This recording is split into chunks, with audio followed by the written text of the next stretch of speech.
Masih dari Kabupaten Buru Tribunneses, laka lantas di perempatan Kota Namlea, Pulau Buru makan korban. Warga minta pasang traffic light.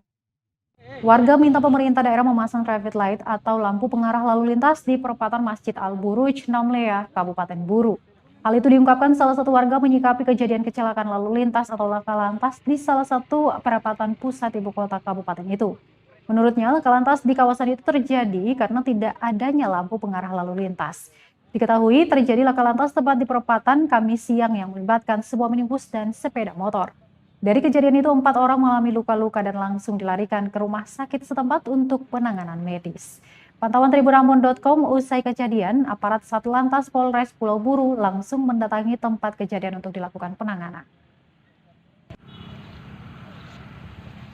Foto ini auto lintas.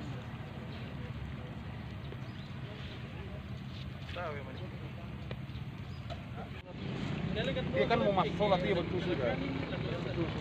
Dia dari tadi kan? Dia mau masuk sholat. Iya. Sholat dengan saya bersama. Betul sudah kalau begitu.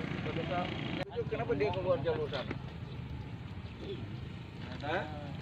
Dia kencang kalau begitu. Dia mau salip lagi dari situ. Oh, kayaknya. Untuk korban sendiri itu yang sepengetahuan Bapak itu dari mana sendiri? Oh, kalau dari informasi di lapangan sih tadi mereka bilang katanya dia salah satu pejabat desa di Kabupaten Buru. Ya, sepengetahuan Bapak untuk yang kecelakaan tadi itu ada berapa orang yang mengalami laka lantas yang ada di sini tadi? Korbannya satu, sama penumpang dalam mobil satu orang, jadi dua, satu perempuan satu laki-laki. Yang di dalam mobil tadi itu ada berapa orang, Pak? 2 orang. Kalau untuk yang sama supir, yang mengendarai sepeda motor sendiri? 1 orang. 1 orang.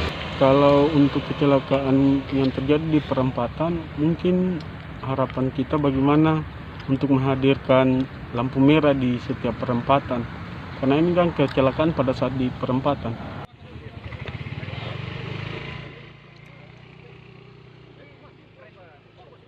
Terima kasih sudah nonton.